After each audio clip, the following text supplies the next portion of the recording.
আজ নীল ষষ্ঠী। কথিত আছে যে আজ নীলাবতীর বিবাহের দিন, তাই আজকের দিনে বিশেষ রীতিনীতি পালন করা হয় তারকেশ্বর মন্দিরে। সেই উপলক্ষে তারকেশ্বর মন্দিরে আজ সকাল থেকেই ভক্তদের উপচে পড়া ভিড়।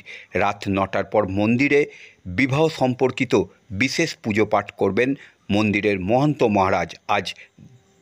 আজকের দিনে নিত্য পুজো হলেও দুপুরের ভোগ আরতি ও সন্ধ্যা আরতি হয় না তারকেশ্বর মন্দিরে। রাত 9টার পর বাবাকে টোপর পরিয়ে বিশেষ পুজো অর্চনা সমস্ত কিছুই আরতি একসঙ্গে সম্পূর্ণ হয় আজকের বিশেষ দিনে। তারকেশ্বর মঠ ও মন্দিরের মহন্ত মহারাজ ও মন্দিরের প্রধান পুরোহিত গর্ভগৃহে থেকে এই বিশেষ রীতিনীতি সম্পূর্ণ করেন এবং আজকের দিনে বাবাকে ভোগ দেয়া হয় না, দুধ ও ফল দেয়া হয় বাবাকে। প্রচুর মানুষ আজ সকাল থেকেই ভিড় জমিয়েছে তারকেশ্বর মন্দিরে।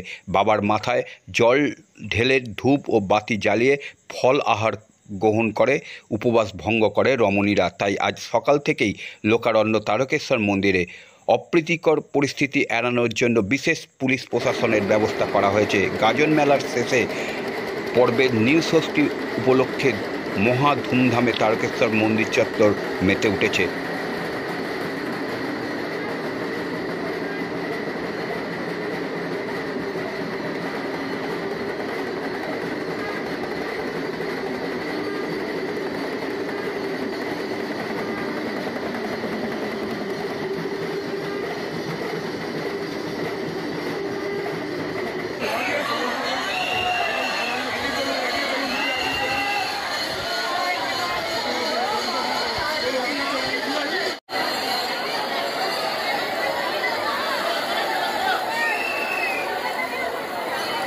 দমদম থেকে এসেছি। আজকের দিনটা কি জানেন?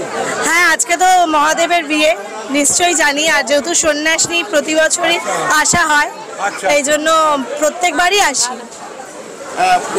প্রতি বছরই আসা হয়। বাবার তো বিশেষ পুজো হয় এবং সন্ধ্যা আরতি হয়, রাত্রিবেলা পালকি করে আবার আসবেন একজন যিনি বাতি দেবেন, তারপর আমরা সাধারণ মানুষরা দিতে পারবো।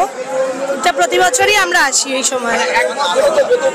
ব্রত পালন করা হয়। হ্যাঁ, আমরা এখন শিবগোত্রে আছি। আমরা পয়লা বৈশাখের দিন নিজ গোত্রে আবার ফিরে যাব, সংসার জীবনে আবার ফিরে যাব। হ্যাঁ হ্যাঁ